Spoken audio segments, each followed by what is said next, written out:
of a stranger, quiet observer, never get too close. I see the world, but it's through this window. Another side to see, I'm ready to know. Not every story's written on a sleeve. Some stories take digging deep. Eyes wide open, words unspoken.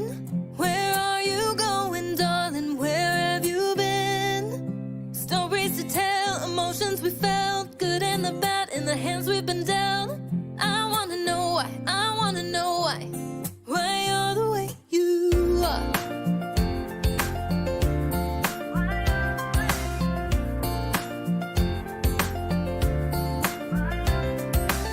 He's from the city, she's from the south.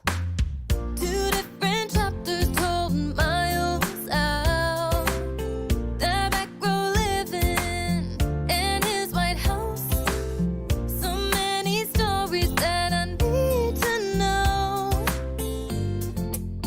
Not every story's written on a sleeve. Some stories take digging deep. Eyes wide open, words unspoken. Where are you going, darling? Where have you been? Stories to tell, emotions we felt, good and the bad in the hands we've been dealt.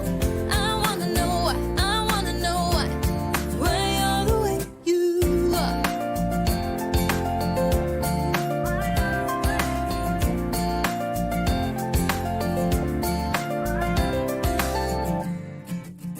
So many stories right in front of me. Some people climb to heights I've never seen. Too many falling down off their feet. These stories take digging deep. Eyes wide open, words unspoken. Where are you going, darling? Where have you been? Stories to tell, emotions we felt, good and the bad in the hands we've been dealt. I wanna know why, I wanna know why you're the way you are. Why you're the way you are.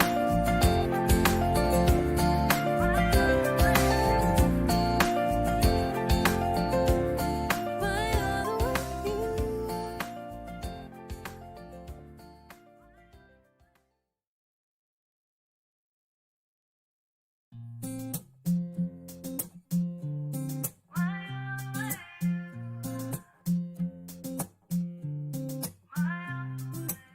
Tiptoe around with face of a stranger, quiet observer, never get too close.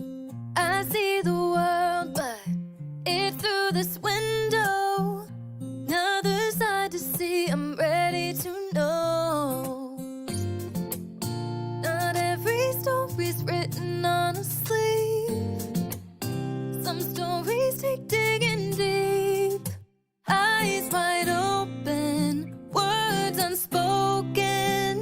Where are you going, darling? Where have you been? Stories to tell, emotions we felt, good and the bad in the hands we've been dealt. I wanna know why, I wanna know why you're the way you are.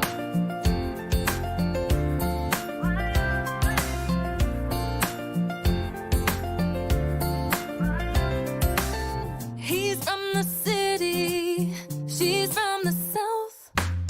Two different chapters told miles out. Their back row living in his White House. So many stories that I need to know. Not every story's written on a sleeve. Some stories take digging deep. Eyes wide open, words unspoken.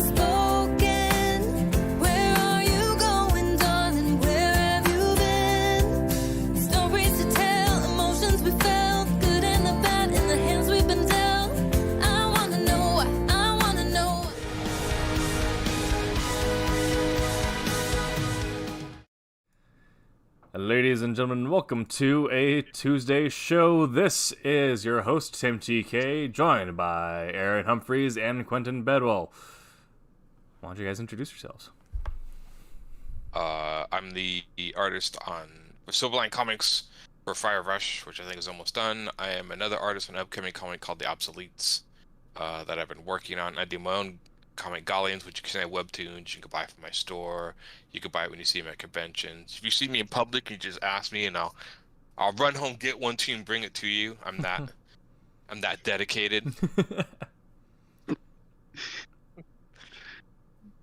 I think that's it. I don't know. Beyond that, there's just nothing else I do in my life. There's just nothing else. That's it.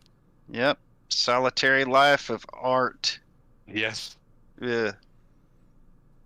Quentin Bedwell here, artist on Trump's book number 3, and also another project that has just kind of been announced, Night Rise, that's coming in 2022.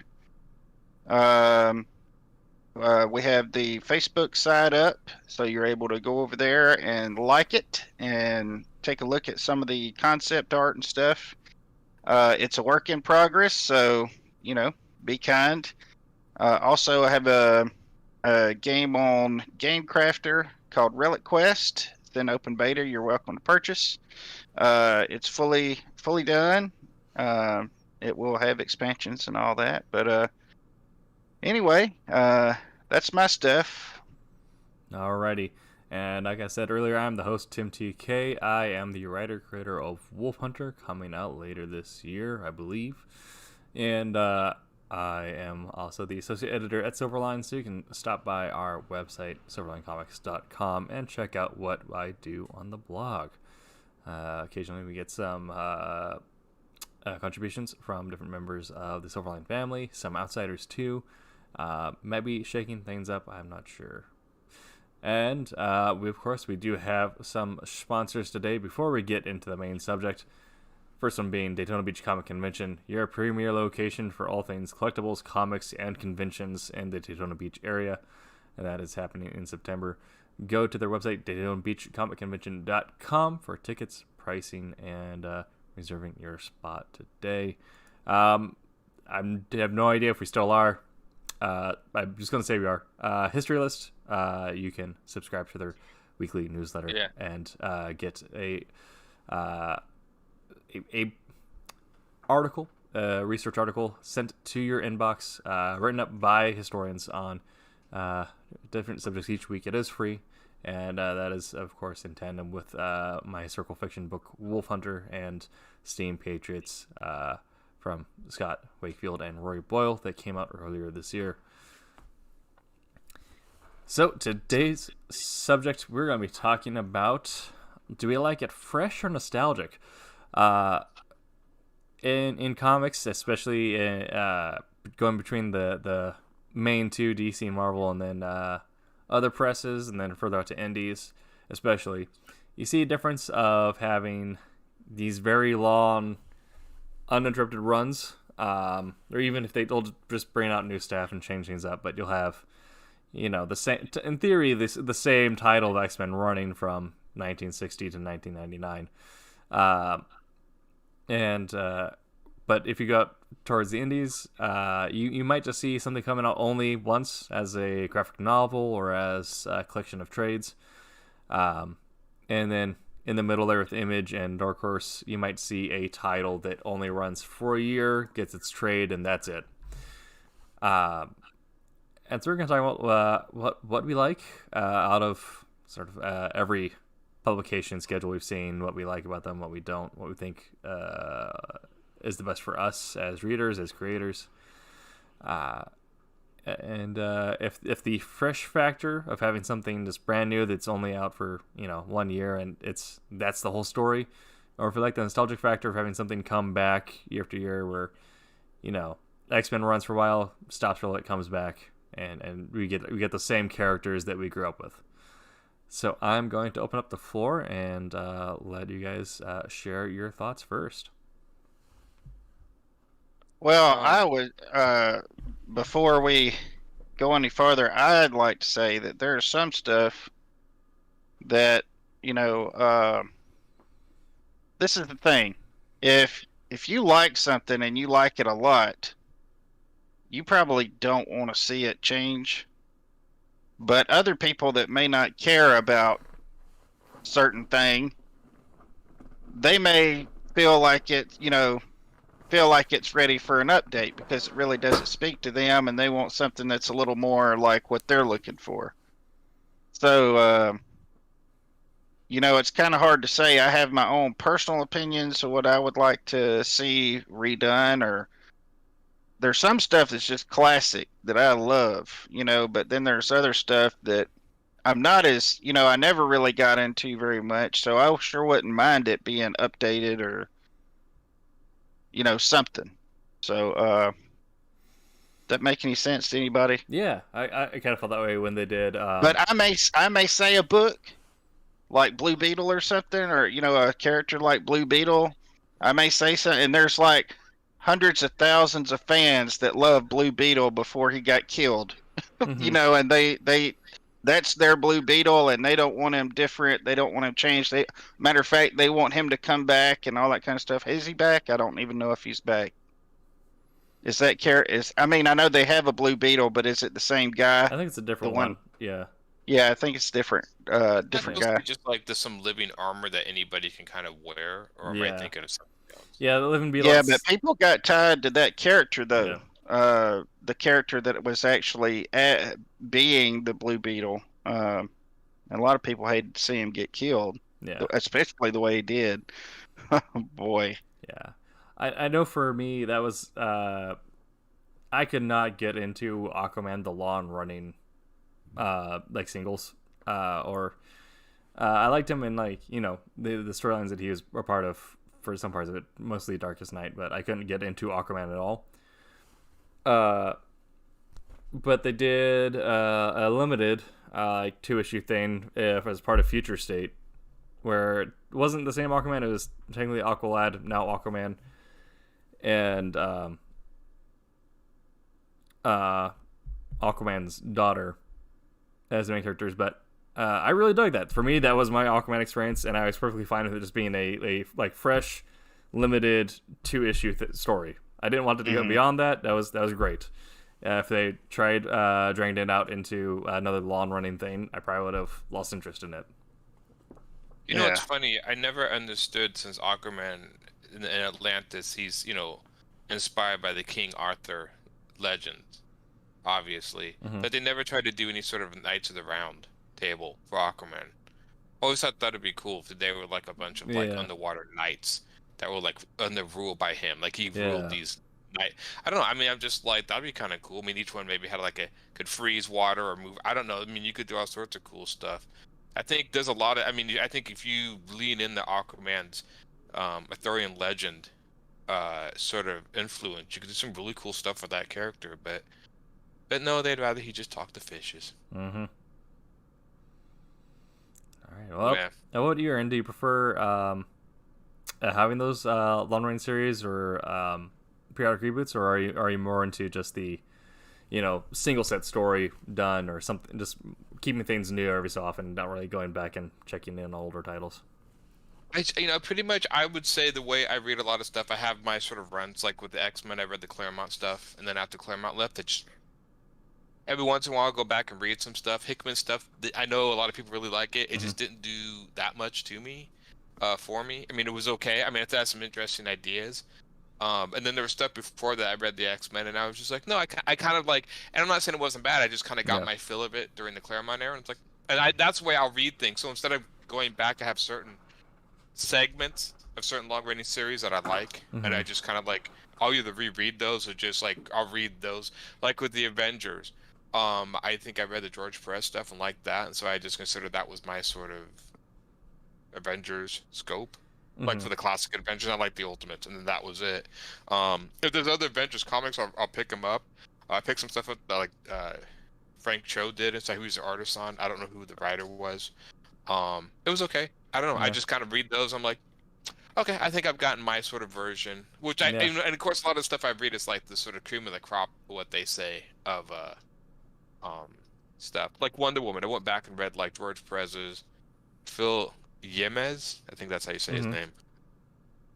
And then Simon Gail Simone. Is it Gail Simone? Gail Yeah, I've Simone, read yeah. hers and then Frank Burns stuff. I liked it. But would I ever want to go back and read every single thing in it? No. Yeah. I Yeah. pick and choose stuff.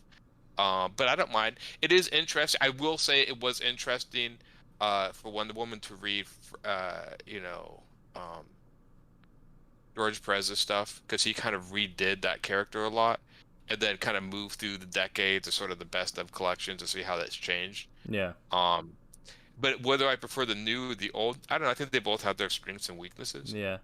Well, I think Um, particularly talking about like um, keeping your reading list fresh. So I know for me, like I have like I'll follow X-Men, but I'll get it as trades. I don't really do the singles. But yeah, I much rather have like if someone like came to me and was like, we have this new story, but it's only going to be run for like 12 months or 24 months. So you just need to buy either like 4 trades or 1 hardback, and you collected the entire thing. I'm sold. yeah. Yeah. New X-Men did that. I think wasn't that Grant Morrison's new X-Men run? Yeah. Like he did. I'm like, okay, yeah, Yeah. Well, I'd say too, if it's good to have a long run. But at the same time, even though there's good parts and bad parts, the bad part of that is somebody that's fresh coming in. They have to go get back issues Hmm. and just hope they Yeah. can get them. Yeah. So that's kind of the problem with that. And a lot of times, what I find myself doing is I'll pick up something or a couple, books or whatever, and if it's really good, I will get the trade. And Yeah. but see, that's not really helping the company if I'm waiting for the trade. Yeah. Yeah. And that could go into the argument, are floppies, I mean, should we just stick with trades more than, and, go straight to floppies? Because I know that too. Like, a lot of times you're not buying the floppies, then you're probably not going to get the trades, or the story's not going to last as long, because they Mhm. really judge popularity and sales of the book and the floppies, and then they collect them later on the trades. Yeah. So, Yeah. Well, it also kind of gets to, I think it might be an interesting question. Do you think having a longer running series where the staffing will change on it, do you think the quality suffers at some points? Because everyone is always like, you have those moments where people who read X-Men are like, okay, you want to read some of this from Claremont, you want to read this arc from Brubaker, and you want to read this bit from Miller. But they never tell you, like, read the entire thing.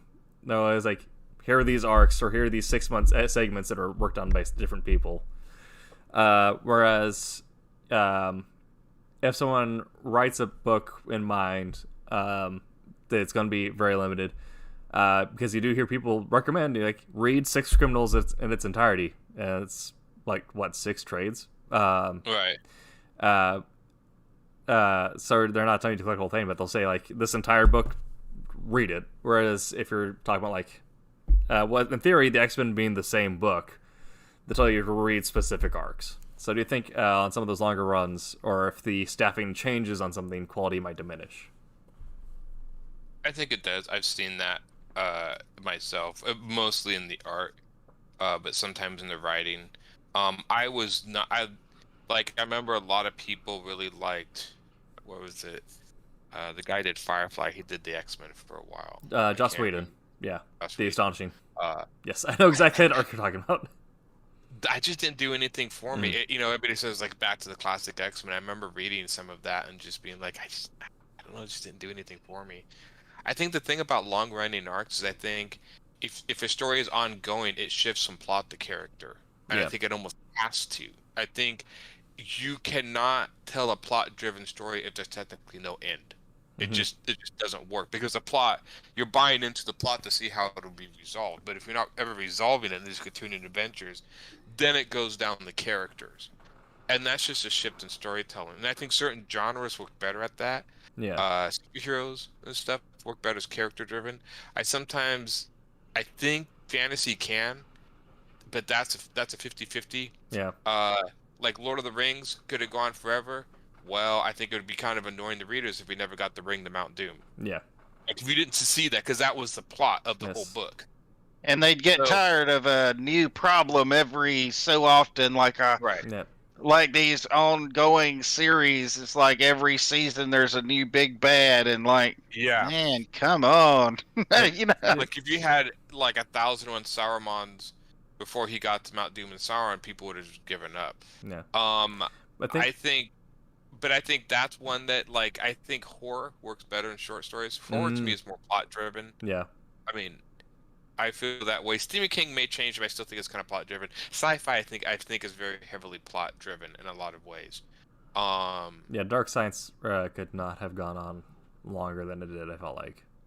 Yeah, there was. Yeah. Yeah, I think I did read Dark Science, or was it Black Science? Black Science, yes. Black Science.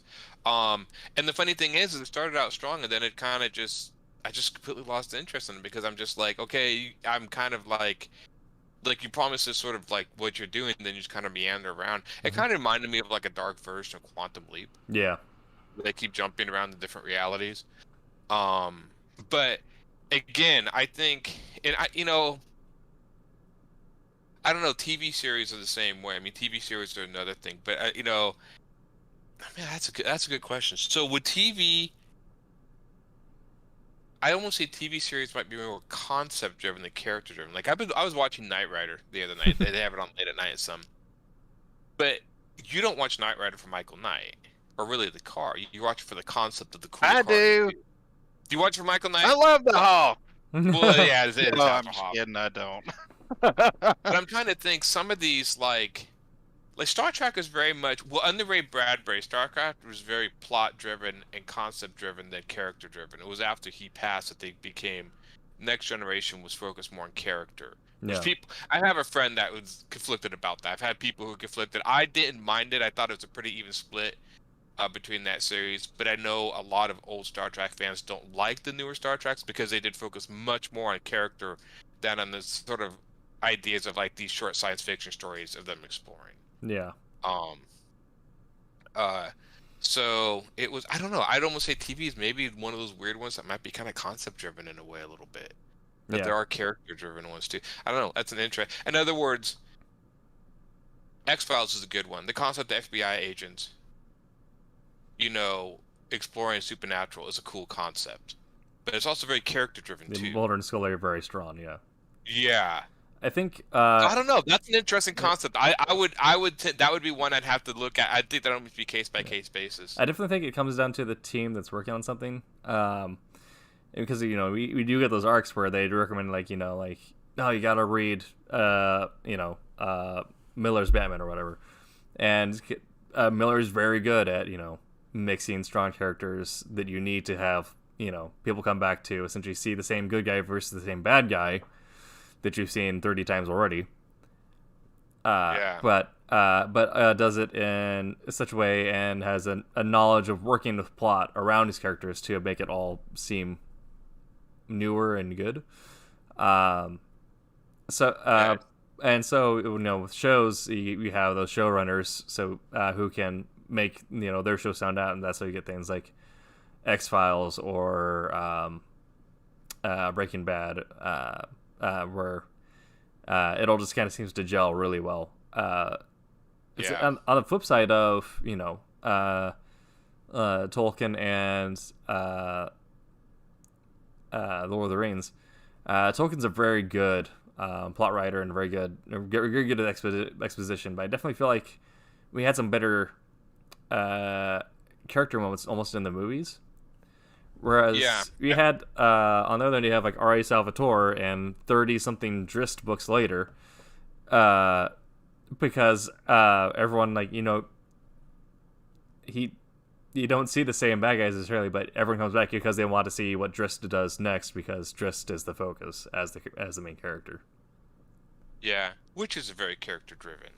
Yeah. It's more an adventure, because I'm thinking even from the he's more of a Conan character. Like if fantasy can do me. I mean, Conan is another one of those classic. Like, yeah, it's all about the character, about exploring this barbarian, and there's no overarching plot except this new adventures. Hmm. But again, that was facilitating about needing a new story for an ongoing. Yeah. I mean, maybe the better question is like ongoing stuff. What do you guys feel about serialized stuff? Do you prefer like serialized stories that go a long time, or do you prefer maybe having a format like Shonen Jump where they have stories that collect stories and one story run like so long and then end and then another story coming to take its place? But the magazine itself keeps going. Mm. Like an anthology. Yeah, Heavy Metal Yeah. does this, I think, a little bit. Heavy Metal's more independent stories, but I think there's been a few Heavy Metal magazines where they continue the stories. Yeah. Uh, Judge Dredd was that way. I think was it 21 AD? Uh, Was that a magazine? It yeah, used to be it's strips and stuff. Yeah. 2000 AD, and they're still publishing, so you can still. They're actually one of the. If you're a writer, they're one of the better ones to pitch to. Because they don't require you to send in like any art at all or have any like art proofs. It's always just short chops as a writer. That's really cool. Yeah. Yeah, I know there was a guy that was from France who's kept submitting to them, and I don't know if he got in or not. Doesn't Grant Morrison own it now? I don't know actually. I think Eastman from Ninja Turtles bought it, and I think he sold it to Grant Morrison. 'Cause I think people were strange enough Yeah. complaining that they Yeah, started covering up the woman. Like there was there's- lack of nudity, and that was a big. Did you guys see that about Tarja, the lady at the end of the Heavy Metal movie, the one who rides the big pterodactyl? Mm-hmm. And in one of the magazines, they show her like in a full, like more bodysuit of armor, and I was like, okay, whatever. But people were really upset because that's like, well, no, she's supposed to be in her bikini, and I'm like, I thought it was a little weird because I'm like, I just assume as a warrior she would dress however works best. But Well- that people really got like upset with that. I remember that reading that. Well, before. yeah, they were pretty upset, but then they were really upset when the guy started berating all of them and saying, you know, all you guys want to see is boobs, grow Oh, up, yeah. and all that stuff. You know, it's like, dude, you can't talk to fans that way. You know, Oh yeah, it's I was kind of about to say he like didn't really spread his the mouth new on that. thing that people are doing now when they release crappy stuff is, you know, my crappy stuff that I created isn't the problem. It's your likes are off. Your likes are the problem. Yeah. And when they do that, when they go after fans, man, it's always like, you know, what are you doing, dude? It's like, you're crazy. You know, it's and that- funny. I guess this kind of conversation is maybe a little around the big He-Man. I haven't seen the new He-Man cartoon. I've heard enough of it that I heard that it's not great. it's not great. You know, strange enough, the one I wanted to see, and I apparently you can watch it all on YouTube, was a 2012 No, yeah. reboot. That one I thought was pretty cool. I mean, everything I've seen of it, and apparently I've read that they actually ended the story. So even though it's 2 seasons, there's like a definite ending. I'm like, well, that's kind of cool. You know, I haven't watched it. I mean, I like. Strange enough, He-Man has changed before, which I find weird. When they first, I don't know if how much you guys collected He-Man or knew it. When they first started releasing him, and I bought the toys before they brought out the cartoon, which that's how it went. It was like I watched this like history of He-Man, and they did something where it was like they started selling these crazy figures, and it's like, well, what's the story behind him? And the guy's like, we're gonna include a comic book with each figure, and then he went back and said, I guess we gotta create a comic book and stuff. So they like made this stuff up on the fly. yeah. But the original concept of the He-Man was just like he was just like this sort of barbarian Conan-like character who wanted the land, and True. I think he got his power by putting on that strapped thing that gave him his power. And he No. had the Yeah, power his sword. his items were the source of all his His power, and then power, when yeah. the cartoon came along, then they retconned all that stuff, Yeah. totally changed it. But see, this is the deal with stuff like that. You take a character like He-Man, Superman. I don't care. Batman. I don't care what kind of character you're talking about. People look at these characters that are in the American psyche, and they are just like people to them. And like when you start fooling around with their race and established base character traits, that you know, or you kill them. You know, that's another big deal. If you kill them, it's just like you killed a person, because let me tell you, they have the same here's the example I told somebody the other day. You know, people look at these characters just like they think of Abraham Lincoln or George Washington. Nobody's ever met George Washington, Abraham Lincoln. We see them on the bills and we read about them in the history books. They're like characters almost, even though they were real live people. You know, and people get close to those people, and just like they do characters. And so whenever you just flippantly kill them off or change them, you change their race, you change their, you know, their whatevers. You know, I don't want to get it real deep into this all the stuff they do nowadays. You know, people really get mad, and there's some people who don't care as much, and they were like, you know, well, it's due for an update. It's kind of like what I said at the beginning. People that don't really care, they're like, yeah, let's take He-Man and make him like us, or make him like this, and make him like that. But see, then the problem is there's all these people who have grown up with He-Man, George Washington being George Washington, He-Man being He-Man. And all of a sudden you're changing core character things about them or killing them. And then, you know, people get up in arms. I don't blame them. You know, I don't blame them at all. I never understood why they just didn't make up something new like He-Man. That's what I always just like. You would think as a writer, I know they're trying to tap into an already established fan base, but if you make something, you know, pretty close to He-Man, that's like, you know, I mean, how many Thunder? Yeah, make something new. If you want to do that, make something new. But this is the problem: is that this crap they're selling won't get to that level. They have to take something that's already existing, that's popular, and put their little stuff on it, because nobody's buying what they're selling. You know, so that's a simple question. Why don't you just make a new character, a new Superman that's not called Superman, that's all these things you want him to be, and put it out? You know, just like we're doing here with new stories, like Brother Tim's doing really with Wolf Hunter, and like, you know, you're doing with Godlings. Why not do that? Well, they don't want to do that. They want to take something that's existing, that's in the American psyche, that's, you know, everybody loves, and they want to change it because that's the only way they can, you know, do their stuff. The fan base, but if they betray the fan base, then they don't buy the stuff. And that's they just end up messing people over. And you know what? They don't really care, because this is a character that they never cared about to start with. So they don't really, you know, they don't really care if they mess up a character's or a franchise at Star Wars. They don't really care if they mess up the Star Wars, you know, lore and stuff. They don't care, because they never really cared to start with. Do you guys ever have? See, I usually never get too terribly upset at that stuff, because I just assume, to me, like, I have the old stuff I like. Like, I'm a big fan of Tron, right? And the new Tron, I actually like the new Tron, but they changed a bunch of things. Like, okay, it's kind of different. I don't like, but I'm like, I always have my old Tron. I could always go back and watch what I liked.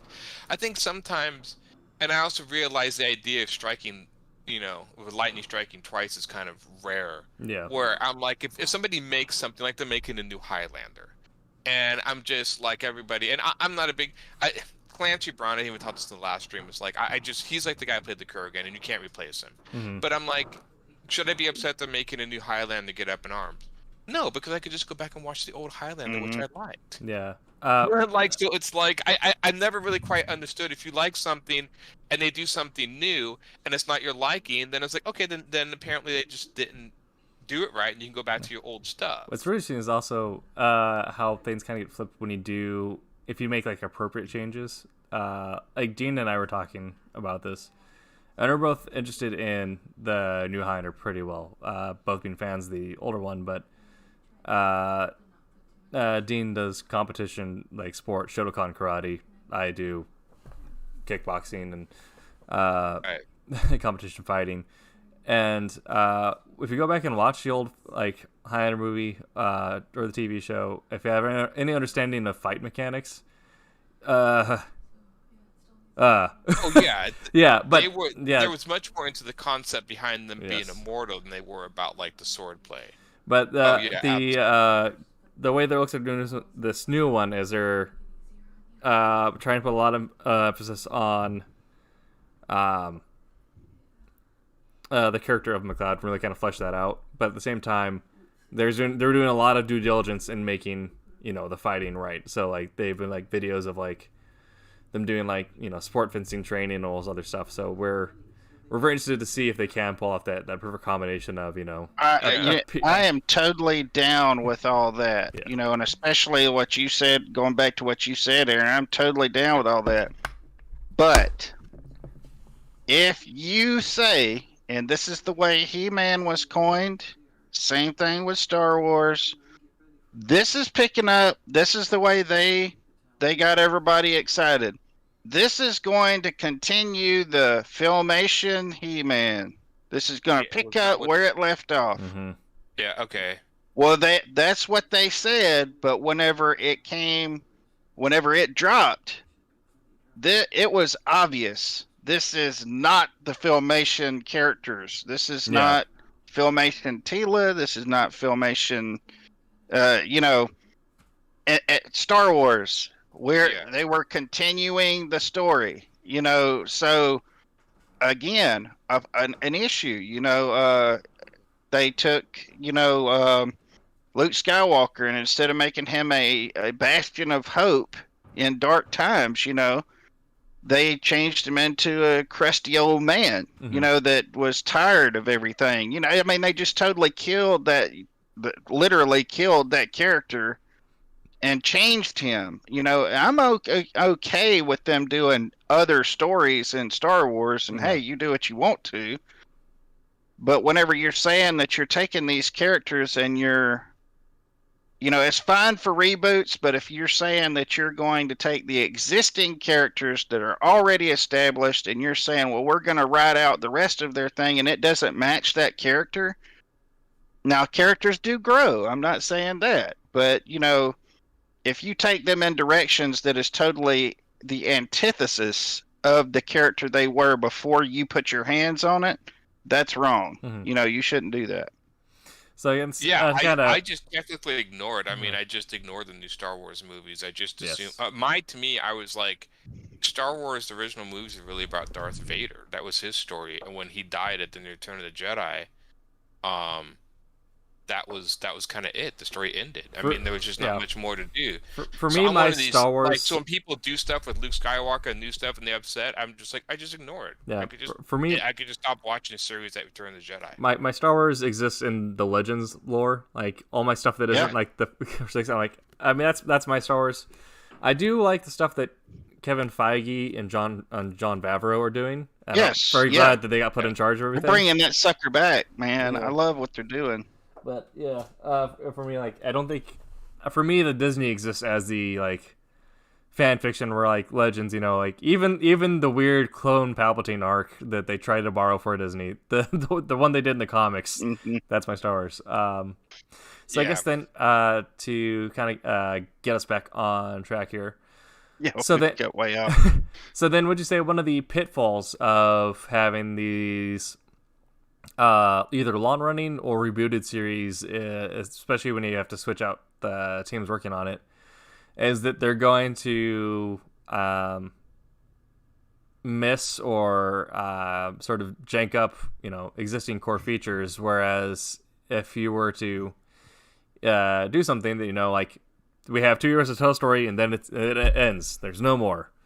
Do you think that you know, almost forces them to focus more in on making sure the characters are the same throughout those 2 years before they, you know, pull the cord on them?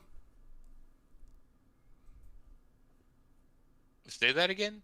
So I would just say one of the pitfalls for having like a long running series or something that gets rebooted consistently is that they'll miss like core details as time goes on. Oh, yeah. Whereas something that is like, you know, you only have 2 years to tell your story kind of forces you to be more hyper focused on making sure those details are consistent throughout those 2 years.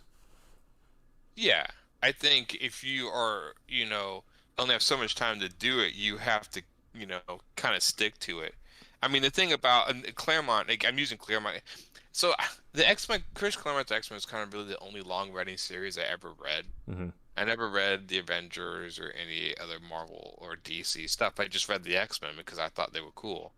So that's my only reference. So if I keep bringing that up, it's not because I'm ignoring the other stuff. I just haven't read the other stuff when I was a kid to know. But he was also really good at doing subplots. Mm-hmm. And I do think long running series can do subplots really well, but I can see that if it's in a story where there's an obvious goal, like again, Lord of the Rings, they're bringing the ring to the mountain, and they kept wandering off and doing subplots, that might get kind of old after a while. Because if you're making, getting the reader to buy into the concept of what's going to happen at the end, and you keep postponing the end, then it's like, okay. Mm-hmm. But then there's also, the Supernatural series, where apparently is written to be 5 seasons long. Yeah. And you can when definitely tell when it goes over that. Yeah. And the first 5 seasons are like fantastic. And then, of course, it was making tons of money. So it's like, well, we got to continue this. And then I watched a lot of the later seasons. They just kind of meander around. Like, apparently that story was just done at season 5. There's just not really anything. I mean, there's all kinds of cool stuff you could do, but you can't count that. I mean, it's serious. How many times the brother died, came back to life, and all this. Yeah, that mess just got increasingly campy. Mm-hmm. I mean, it was just who's dying this time. To the point, and so I think that could almost be a detriment, especially in movies, if you do like a really good series that has an ending, and then it's so popular that the people like, we want to make money, so we need to make more. I think that can kind of ruin a series. Star Wars, I think, was a perfect example of that. That story was just done, at least for the Luke Skywalker story. I mean, it was done in Return of the Jedi. I mean, it was just, I don't know. I mean, you could have done more stuff, but there's been a few movies. Highlander's a classic one. They did sequels to that movie. That story was completely closed. I mean, there was no real. I like the first one, and I like the series, but all this other stuff they did, they really. That talk about one that should have gave up the ghost when it had, when it was good. Sometimes, like some of these people say, leave them wanting more. They ought to practice a little more of that. But the problem is, something comes out and it's successful, and then they've got to add 2 more, 3 more, whatever things to it, and run it in the ground. That's honestly like one of my biggest concerns. Like what I'm worried for with the fact that how much they're extending John Wick. Yes. So far, I've loved the John Wick so far, but if they keep on going, I feel like they might get to a point where it's just like, okay, it's just Fast and the Furious now. I really thought they were ended at 3, and when they actually made it to a 4, I'm to the point, if he doesn't end it with 4, then I'm kind of like, I really like John Wick. Yeah. And I understand he keeps raising the stakes, but I just think you kind of need to throw in the towel. I mean, it's getting good, but after 4, if you're not ending that series, I mean, you got a whole universe. Do another Assassin or something. Oh yeah. Yeah, I thought for sure after he went off that building, it's like it can't end there, but at the same time, Yeah, he's gonna bring down the Continental apparently and all that. So it's he's got it. They've got to kind of end. I'm surprised they're making a Matrix 4. I'd be curious to know. I mean, I'm a big fan of the Matrix. It's probably one of my favorite trilogies. That is one that I'm just like, it was good for what it was. It closed. It ended. I'm curious what they want to do with it. I think you could tell more stories in that world. Mm-hmm. Yeah. So there's that. I do say that. But, if they're going back and rehashing stuff, I'll be, I'll show up to see what they do. But, man, it's like a slippery slope there. It's like, I don't know. I really don't know what to expect from another Matrix. I mean, they always hinted that Neo, in the story that he can come back. Like, there's multiple iterations of him. Mm-hmm. Right. But I just don't know if you really need to tell the stories of the iterations of him. Yeah. It was just like, the whole thing about the original movies, Trinity was the one that broke that cycle. Mm-hmm. She was basically Mary Magdalene to Jesus Christ. She was the one that broke the cycle and got him to actually, so I don't know what else they can do. But again, It's kind of a bummer because I sometimes I see the Wachowski siblings, and I think they haven't had huge hits lately, and so they're Mm-hmm. like, well, I guess we can go back to the thing that made us popular. And my point is like, yeah, but you could also end up ruining it too. I don't know. I'm Yeah. curious. I've Did always they really do? enjoyed the movies. Did they do Jupiter So Ascending? yeah, Okay, honestly, like I'd much rather they go back and try to fix that, because I like the I you know concept, but I did not execute. it did not execute, but some of the concepts I thought like I really liked the idea. I mean, there were a lot of cool like. It hasn't been done in science fiction before, but the fact that humans are basically being cattled and Hmm. being raised. It was a lot of really cool stuff. I love the way they did like the starships, like they're actually like these royal chariots. Yeah, yeah, exactly. I mean, there's a lot of The really cool aesthetics were stuff in great. this. Yeah. Yeah, I actually I really liked his like space skates, the skates that skate. I thought that was cool.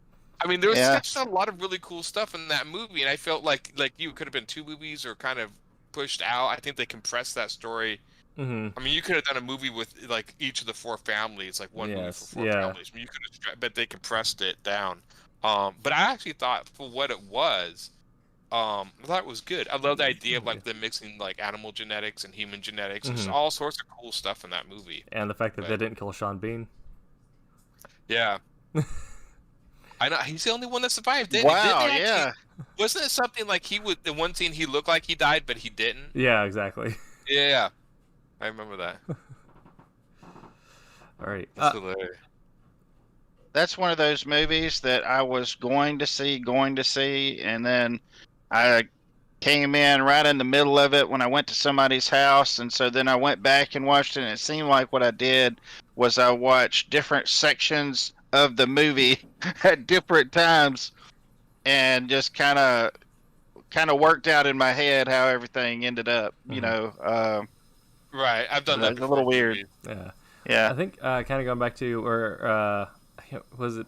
Quentin said, end them with wanting more. Where I think Yeah, my favorite example of that recently, and I know they talked about doing a second one, but as far as I know, it's still kind of up in the air. Is the movie adaptation of Alita: Battle Angel? I thought they did a really good job. I was a Haven't little seen it yet, but that's surprised. okay with if you want to give spoilers. I have it. I actually have it on my watch list, but I Okay. haven't watched it yet. Well, I say Oh, I feel like, if you've read the manga, the story's so old. I mean, yeah, but yeah, that's the obviously there's room to continue on, but I feel like as one movie, and like they did the thing where they ended with like there's room for more, but they hinted what she's going to do, so you're like, yeah, that's cool, I dig that.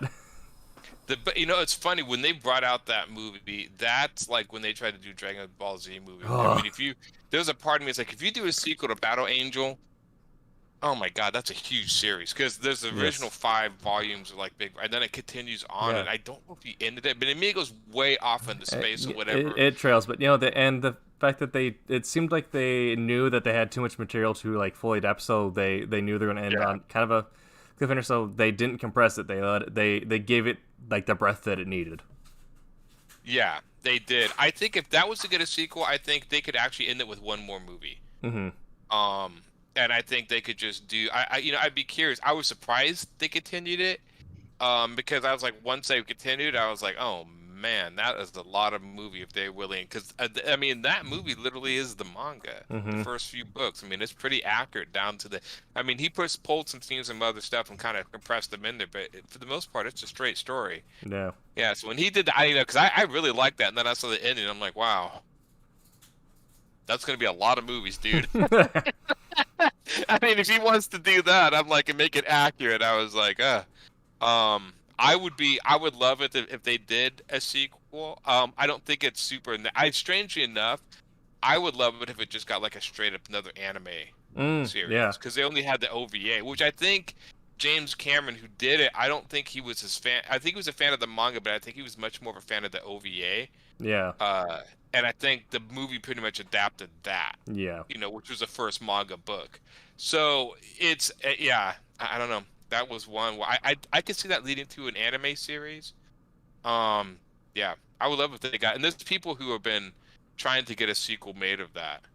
It's probably one of the only anime adaptations I've seen that I liked. that I thought was pretty accurate. The other one that Yeah. everyone hated because of other issues. I actually didn't mind the Ghost in the Shell one too Mhm. much. I was a fan of the comic and stuff. Yeah. But I thought the way they kind of twisted some of the stuff around, it never bothered me too much that Scarlett Johansson was in there because I'm just kind of like, that Ghost in the Shell's an obscure concept. Even it's anime, it's becoming obscure. I mean, ask some Mhm. other kid, you heard of Ghost in the Shell? And they're like, no, what's that? And I'm like, it used to be like every time it was an anime, it's like a Kieran Ghost in the Shell, everyone has seen and knew about it. Now Yeah. it's not becoming that. So I understood, like, look, if you're gonna sell this movie and even break even with the money you need to bring in, you need to put a box office movie star in the role. Yeah. And so I understood that, and so they kind of worked around it. I didn't think it was too bad. They dumbed it down a lot, but Mhm. for what it was, I thought they attempted it. The anime movie's much better. For sure. Like for a lot of the sayings,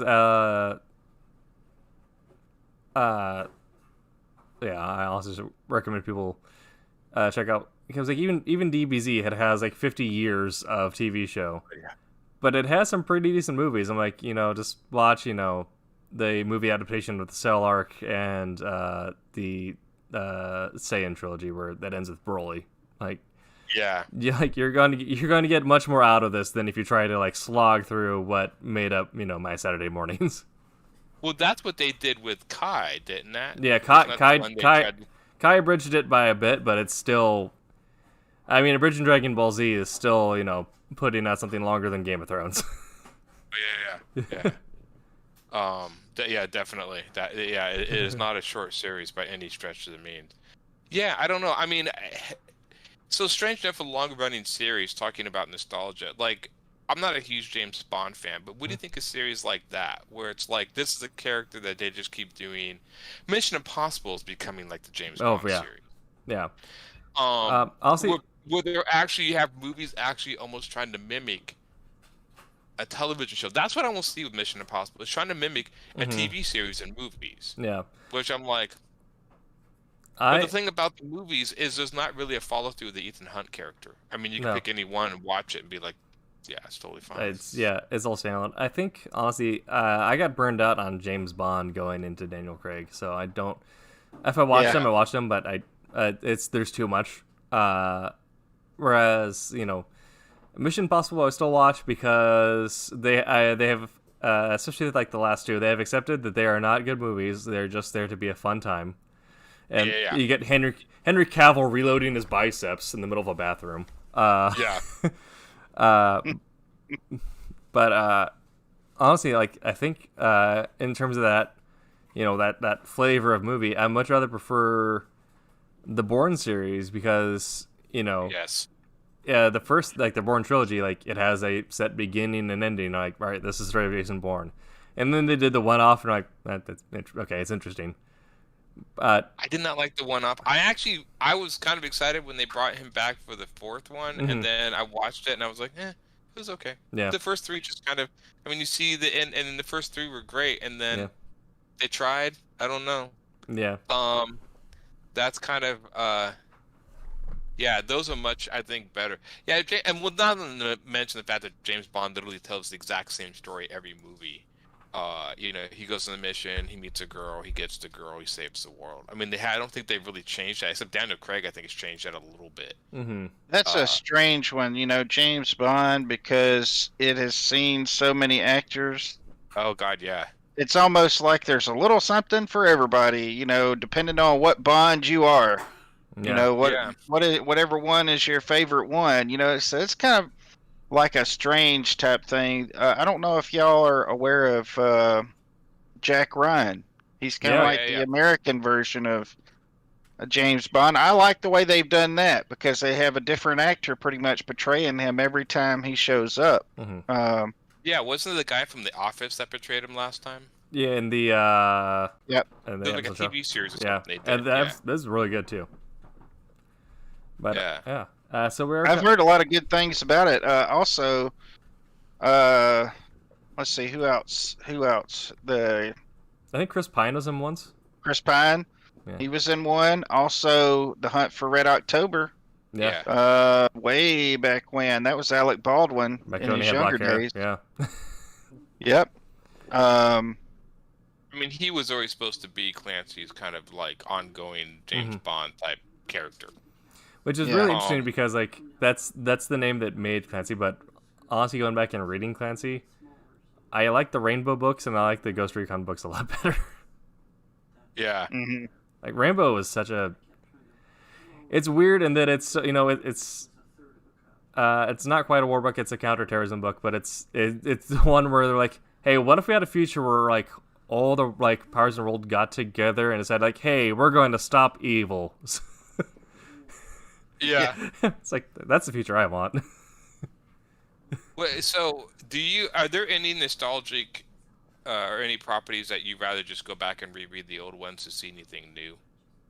Star Wars at this point until we get something like really spectacular with it. I like Chuck Wendig's books with it. I like some of Alex Freed things, Alphabet Squad. Yeah.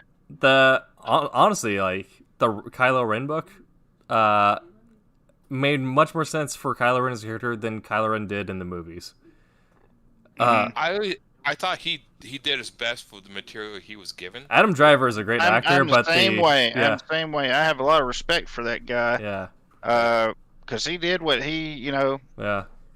And also, like, seeing him in other roles, like, this guy has chops. It's just that he was giving some interesting scripts. Yeah. Yeah. But yeah, it was.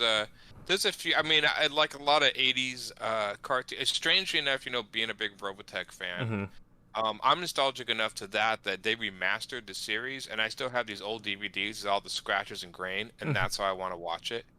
I don't even want it updated. I want it to look like the old show I saw on TV. So sometimes, I mean, even going so far as that, like, no, I don't even want you to clean it up, which I think is what a lot of people in the Star Wars did when they brought out the new ones. It was like, no, we just want to watch the old one, warts and all. there's a project right now that they're working on where I forget who it is, and I wish I could tell you, but there's a guy who actually has put back in all the old scenes and Yeah. the original stuff. It's really awesome. Yeah, It's I know what crowdfunded. Yeah. you're talking about. I've heard of that. He's gone through. Yeah. I don't even. Well, I don't like it in between because like I don't want CGI Java in episode 4. That's a nightmare. That's what this guy has done, is taken away a lot of that stuff. But I just want Star Wars 1080p, just increase fidelity a little bit. That's all I want. I think it's weird. I think sometimes I can see George Lucas's conundrum, because I think as an artist he was always never satisfied with what he could. He had a vision in his head, and he was not satisfied with what he can pull off. As an artist, I completely understand that. Like, there is, I think that's every artist's struggle. I have this grand vision in my head, and when I am able to do a pull off, is not really matching it, and so there's this sort of sense of dissatisfaction. So when the CGI came back around, he was like, you know what, I am going to do this the way I always envisioned it and put it out. Now, you can argue all day whether or not he should have released both editions. I don't see why he couldn't.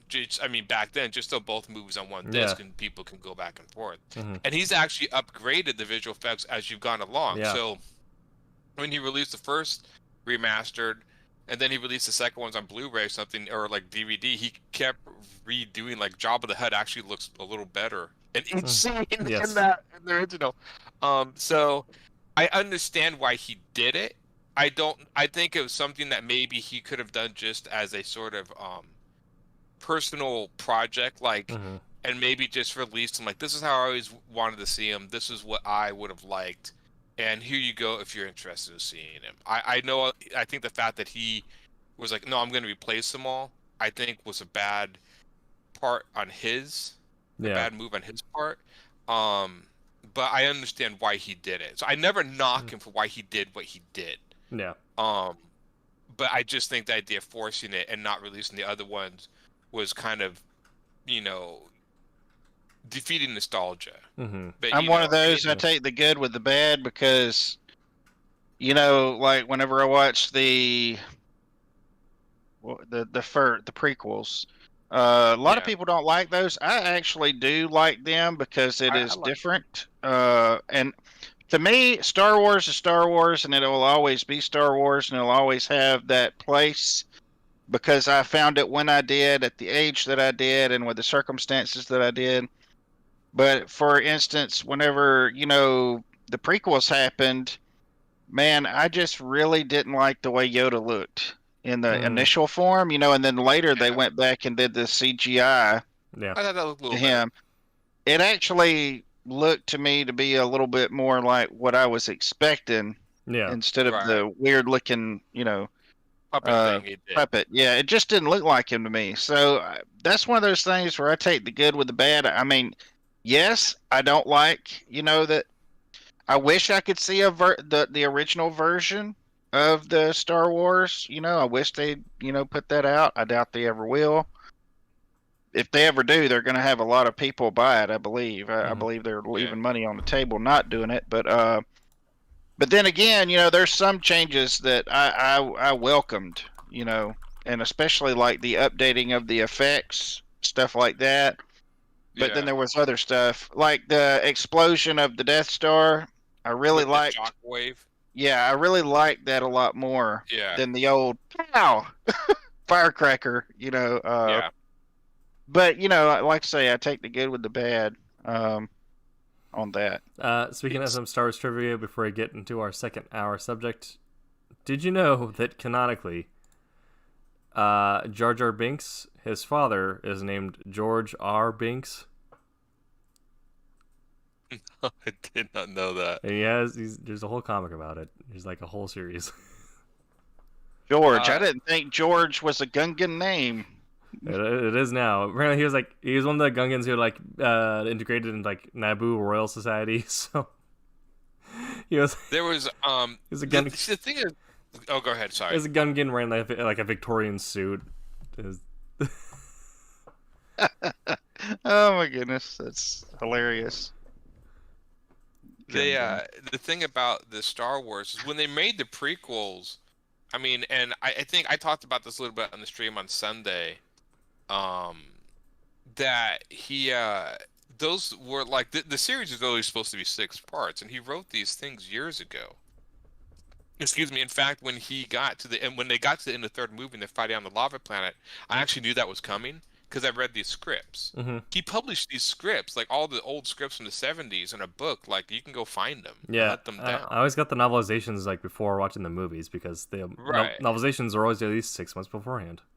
So when he did the prequels, I always think it's funny that they call them the prequels because they technically weren't prequels; they were lost episodes. Mhm. They were they're all written at the same time. It's not like he did, the original 3 and then like went back and wrote more of it. No, they were all written. Yeah. He started at 4 and continued that. And of course, he said that he was really upset because the storyline was supposed to be about the rise and fall and redemption of Darth Vader, and the original trilogy made it more about the rise of Luke. Yeah. And Darth Vader was in the background. And he said that was never the case. It was supposed to be a tragic, like a Greek tragedy tale Yeah. of this sort of rise and Mhm. And so when he wrote the prequels, he's like, it's supposed to be much more Darth Vader story, which of course you see that much more as you go through Yeah. the prequels and stuff. So when people call them prequels, I'm like, yeah, I guess technically, I mean, it was already written. He just went back with the technology, decided to finish what he'd written years ago. Yeah. Well, That's one of the reasons why they're aged a little. But Yeah. for us, that's how he would refer to. He wouldn't refer to them as prequels, but No, he you know, would not. for He would us, just they're refer to 'em as- yeah. Yeah. But at the same time, I think I remember hearing him say he picked out the part of the story that he could actually accomplish with the budget that he had, Right. and which I think is pretty crazy that he thought he could. I mean, because he's on the Death Star. The Yeah. characters are on a Death Star. There's all. I mean, it was pretty impressive what he was able to do, even with such a low budget. I thought that was pretty amazing what he was able to do. All right. And Oh yeah, definitely. I mean, I think I mean, I don't think it's much of an argument that says Star Wars would not be as popular as it was if it was not for the visual effects. I mean, it would still be popular, but that thing. Yeah, when you watch Logan's Run, which came out around the same time, Yeah. I watched that thing. I didn't see it back then. Man, there's just no comparison. No. I mean, in any way. All right. I mean, So this we're is gonna the same take this chance to switch over to our second hour. So of course we're gonna thank our sponsors at Daytona Beach Comic Convention, DaytonaBeachComicConvention.com. Get your tickets, reserve your space, your premier location for all things comics, collectibles, and conventions in Daytona Beach, and History List, where you can subscribe for a free weekly newsletter where you get an article written by an actual historian delivered to your inbox every week. So we were just talking about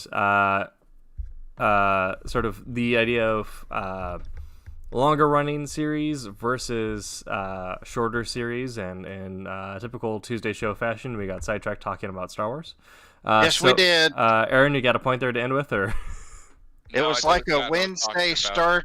It was like a Wednesday Star Trek rabbit we were chasing. Yeah. Yeah. Wednesdays are known for somehow or the other getting on to Star Trek. For us, it's Star Wars, G.I. Joe, or Yes. X-Men. Yes. And He-Man tonight. Yep. French, have any of you two ever read the Alien Legion comics? Kind of weird segue. I have not. I have them on my wish list, though. On Comixology, I think I found them. Because they do. That was kind of one where I started out reading. I it's funny. I remember I bought some of them. They're kind of split in these sort of volumes, like most comics, but there is a sort of age difference. They are pretty well go together, but you can see them kind of aging along. Mm-hmm. And that was one where I actually, as far as nostalgia factor, didn't mind the. I like them both equally. Yeah. So it didn't really bother me, but some do. I was just like, if you like G.I. Joe and stuff, you'll love Alien Legion. It's one of my favorite comics. Yeah.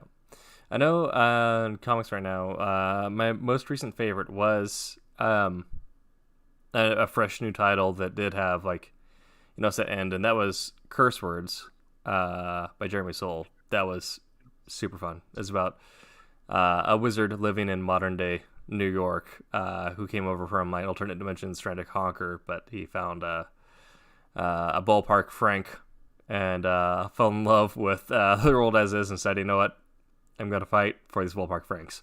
And I remember I read the first volume of that, and did they end it? Because the first volume didn't. It wasn't kind of. It just wasn't my thing. Mm-hmm.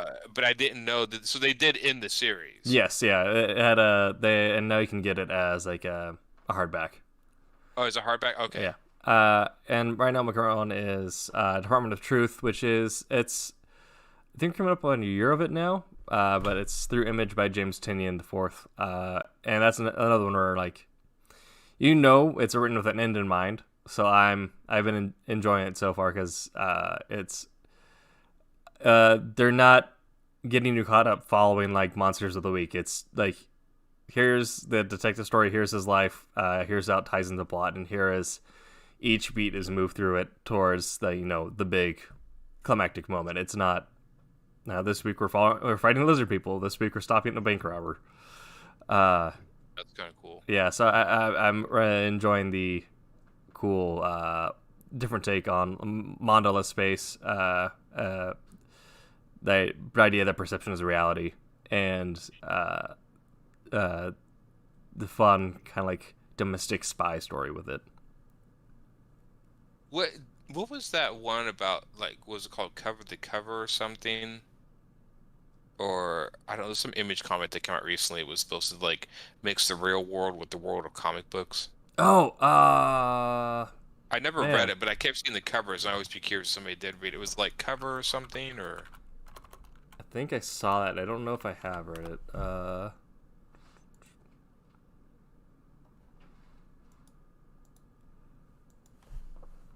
yeah, I'm trying to remember. I haven't been to a comic shop in a while. I'm sorry on my local comic shops. Yeah. I usually get stuff to the library. I bought a bunch of Wonder Woman omnibuses. Now that the slowest reader known to man. So that lasted me a few months. But yeah, I've been reading. I found an old copy of Roland Mann's Cat and Mouse, like one of his old Oh, 90s yeah. comics. I've been Yeah. reading that. Uh, I that's pretty found fun. some in a pawn shop. I bought them. Huh. Yeah, that was There's pretty like cool. 4 of them. I got them. That's Yeah. awesome. The other thing that's new for me is it's interesting enough, it's a comic that was just released as the graphic novel, but it's not like a traditional graphic novel. But that's Maddie by Duncan Jones. Sounds really familiar. Duncan Jones is the guy who did the movie Moon and a couple other things. Okay. Yeah, but it's about a crossover. Is it crossover? I think it's crossover is the book you're That's talking what about. I think it is. Yeah. Crossover. That's Yeah. It's Tawny Cats, of course, and Jeff Shaw. Yeah. If you it. haven't, Yeah, I haven't read it yet, but it looked Yes. kind of interesting. yeah, Donny Katz is one of my favorite writer, or we're currently working comic writers, and Jeff Shaw is also great. He did a book called God Country, which is outstanding. But yeah, it's design. So it's approached. It's a graphic novel written like a comic book, but it's approached from the same way you'd approach making a movie, where you know that you have like 2 hours to tell your story in and out, beginning, middle, and end. Okay. So it is one of those things where it's fresh, it's complete, it's not going to lead into something long running. And honestly, I as a reader now with limited time, I want my stories to be complete. That's like the main thing I look for is, am I getting the complete experience when to pick this up? What is this series called? It's just one book. It's called Maddie, Once Upon a Time in the Future. There was another book coming out that did the same thing called Red Room. I haven't read it yet. Hmm. Apparently, it's like a horror comic, each one's a complete story. Okay, yeah. So do you? I mean, I don't know. It kind of seems like I think we've talked about that before. I mean, sometimes I feel like depending on the story, I feel like sometimes the stories are compressed or rushed to fit them into like one volume. Yeah. So it's just like Mike Gollings is 12 issues and even at 12 issues, I feel some of it's kind of compressed, but it is what it is. Yeah. Um, I think it's kind of like I think for me, like in my head, for whatever reason, the breaking point between like long running and I guess would be considered a contained story in the comics would be if you can fit it in under 6 trades, each containing like 6 chapters or 6 individuals floppies. So Okay. like because once you get past that point, you're no longer like having like a neat early book that you can like fit into one hardback. It's you need 2 hardbacks or a whole lot of more space to work with. I think I can fit 300 pages in a hardback. I'm not saying it's going to be a small one, but I think we can do it. Well, I do like I do like some chunky hardbacks. I mean, the House of X one, it's kind of a chunker, and I also just got the Death Metal hardback delivered. Ah. I've heard of Death Metal. I've never read any of the Death Metal series. I've heard. Yeah. I mean, they're very popular. Yeah, I heard it's interesting, so I picked it up. That's also the only thing that will get me to read DC now, is if I can get a collected edition or a hardback. So I got Yeah, I'm a sucker for hardbacks. yeah, so I got the hardback of Death Metal, and I got the collected edition of Superman Red Sun. Ooh, but I didn't would- they just make one of their animated movies Yes, off that? but I never a day in my life will I pick up a Superman floppy and you can hold me to that. You never will. Never. Superman's a hard character to write, just Yeah. because you have to be very ingenious to give him problems. Mm-hmm. It's basically like, okay, we're writing about God, and we have to give God problems. What kind of problems could God have? Because he is, so invincible and stuff. Yeah. Um, So I guess I'll open this up. Do you guys like either creating or reading stories that have kind of that open room to grow, where if you give them 30 years, they will fill 30 years of issues, or do you want it to be something that like in a couple sit downs you can read through beginning to end? I think that's almost depends on how the story takes me. That's a good question, because I was a big fan of Bone. Mhm. And there was a part of me that felt Bone kind of wandered a little too much. Like, it just kind of kept going and going. And I don't know. To me, I usually like stuff that ends rather not quickly, but I can consume in one sitting. Mhm. I'm one of these people that if the series keeps going, I just kind of lose interest. I kind of like get what I got. I did that with Strangers in Paradise, which I know ended, but like I actually ended reading that series like further, like much further. I came to an issue like, oh, that's a good place to stop, and I just stopped. Maybe one day I'll go back and read the rest of it, but for some odd reason, I was just like, okay, I think I've had my fill of this. I'm gonna go read other stuff now, Yeah. and that's just a personal thing I have. So. Mm-hmm. I'm the same way. Where if something loses me and it's super long form, I'm out. I'm not gonna struggle through. Like if I pick up something and I know it's a trilogy and the middle one's kind of weak, I'll power through Yeah. it. But if I know like there's gonna be 5 more years of this, I'm out. Yeah. I almost did that with Invincible. I was collecting the hardback Invincible comics, and I was almost about, God, I can't keep getting these things. They're expensive, and it's just gonna go forever. And I almost sold them all and just like cut my losses. But then he basically said, "I'm gonna end it." So I'm like, "All right, Mhm. okay." And I have them all now, because I was really enjoying the series. But I'm like, I'm like. I want to read other stuff. I'm one of these people, like, I think I get into something, I get what I can out of it, and then I move on to something else more exciting. I Yeah. guess like a true artist, right? Never Yeah. stick with one project. Ooh, look at the new shiny thing. Yes. So, Well, it depends with me. Like, I don't think I'd ever stopped reading Spawn back in the day. I don't think I'd ever stopped reading it, but it came to some issues that I couldn't get, and then I kind of altogether moved to other stuff. So I got out of it, but I don't know what would have actually made me stop reading that. There are some things that I get tired of, after a while, and I do have to go do something else. But a lot of times now, I don't really, as I've said in the past, I don't really pick them up for character progression. Mhm. yeah. Sure, I like a little bit of character progression, but that's not like essential to me. Essential to me is seeing cool stuff. I like cool stuff. I like for cool stuff to be happening, and while the story is progressing, and if they're progressing through the story, that's fine. If just a bunch of cool stuff is happening, that's fine. And the story is, what I don't like is a lot of filler, and you Mhm. could call the action and the cool stuff filler, but as long as it's cool filler, Well, this yeah. stuff where people are just trying to make things last longer, Yep. and they're like making characters make stupid decisions just because they want to make a story. Mhm.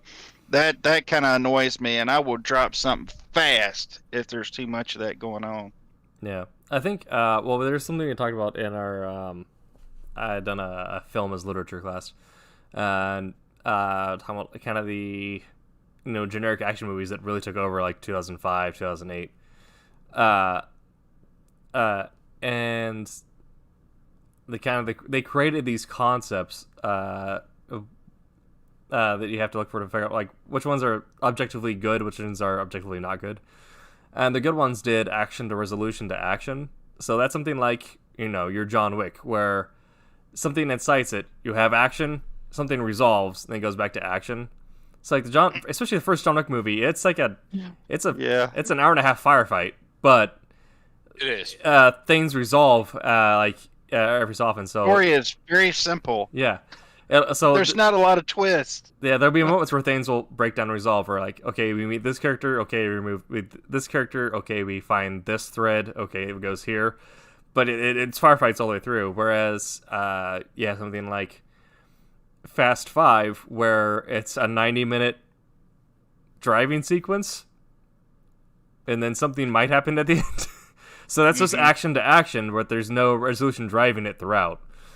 So I think Warren Ellis is really good at doing action to resolution in comics. Especially he did one Avengers: Endless War, where it's a I got that as hardback as well, but it's a graphic novel where it's a graphic novel worth of Avengers fighting essentially Needhog, but it'll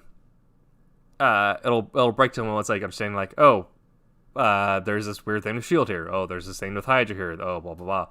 But it's the action is carrying it through, and then just take moments to break and resolve. Whereas I think with some of the longer ones, longer running not contained stories, you'll get moments where it's just action to action, but over the course of like 6 issues.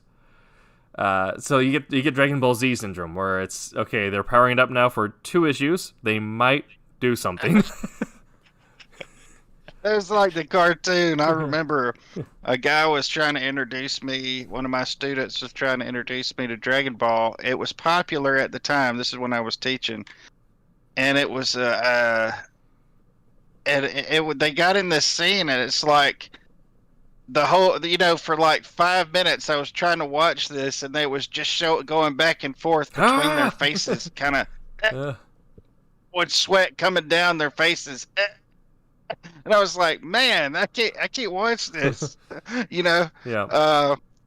And I know it was cool. A lot of people like it, but that's how I was introduced to it. And they were in midair, by the way. Yes, of course. Yeah. And they were stopped, and it would just kept going back and forth to each of their faces. And I just couldn't stay with it. But what I wanted to say was this, John Wick and other ones like John Wick, they get a lot of flack for being what they are, being action, like you were talking about, action to action. And, everything doesn't, some things just gotta be, they just have to be fun, I like a good deep story and get involved with characters, but at the same time, you gotta have some stuff that's just, in and out, and just, wow, that was great. That was a great ride. And you know what I'm saying? It doesn't have, everything shouldn't have like depth and height and width. Some stuff just needs to be cool. I think they fill a good space. My only pushback on that would be, and this is my own personal opinion, if you don't really establish the characters or develop a stake in what's happening, then all the explosions stuff flying around just becomes. I agree. You got to have something to hold it together. This is one of my big problems with I think a lot of movie plots nowadays are overly complicated, and I'm not really sure why. I mean, you look at like one of my all-time favorite action movies, Die Hard. Pretty simple premise. But then you take a look at like one of the Marvel movies, and there's these intricate plots. When I'm just like, you don't need to be this intricate and like all of this stuff. And so, I sometimes feel like a lot of movies put so much stuff in there where I'm like, look, just focus on the simple, basic story and just tell it effectively. John Wick, I think, does that well. Yeah. People killed his dog. It's getting revenge. Yep. This is killing nothing else fools. to really know. Mm-hmm. Yeah. John Wick is also one of those where it will hide. It's really effective at hiding the fact that it's action to resolution, that it's not just action to action, and the way that it tells everything where, oddly enough, Dragon Ball Super kind of hit this way, and I feel like that's why Dragon Ball Super kind of, reclaimed a lot of people who were not into GT or like the other Dragon Balls that came after Z. It's because Dragon Ball Super have moments where this is also a fun one to like introduce people to who are like new to it, because you have like, okay, so there's this man talking to God about the nature of power, and okay, he just punched a man through a moon. That moon is now in half. Yeah. So there are moments where they'll have moments of resolution, but they'll effectively hide it with, the spectacular action that helps propel it or make it feel more fast paced. So the bathhouse scene in John Wick 1, going from the club into the bathhouse in the back, that's a really good example of, you have a bunch of tension, a bunch of build up, action being, there's gonna be more action to come, but action, and it goes in. scene resolves in the bathroom, information is given, okay, we have our next beat forward, and then more action unravels all the tension that got built up in the first half of that sequence. So it's really good of doing action to resolution to action. And so it's still this high octane, moving you from one battle arena to the next. but it hides bits of plot in there. Yeah. Yeah. Yeah. I think it's also why people really like the Dark Souls games, because the world building all happens in the action. It all happens in, or when you cut to spending 5 hours trying to figure out where to spend your souls, and then you find a lore item on your sword, and you're like, oh, this is neat. Yeah. Yeah. I think John Wick was really good at world building. I don't think John Wick would have been as successful if not for the world building of the type of Assassin's world they built. I think that was smart in their move. It would have been just another generic action movie. Even with the action being as good as it would not have had the success if it wasn't like you had the coins and you had the hidden assassins and the Continental. That added this whole sort of like, oh, this is like way more going on. Yeah. So I think that was good. Yeah, I think there's a lot of. Sometimes that's one of my problems, even with comics and a little bit with the Marvel movies, is your action and resolution. Is even though you complete the movie, there's somewhat of a revolution, but there's always stuff going forward. And that's my biggest problem with comics, too. Yeah. Like, if people go, like, where do you start with comics? And I'm like, start reading them anywhere. I was like, where do you finish comics? Whenever you get tired of them. Like, there's no beginning and real end. Yeah. I mean, I had one person who was like, I knew, who was like, well, I'm going to read every Batman comic out there. I'm going to start, like, Batman #1. I'm like, no, don't. She's like, why? And I'm like, look, you don't need to do that. Just read whatever you want. As long as you know he's the Dark Knight, his parents are murdered, and he's Batman.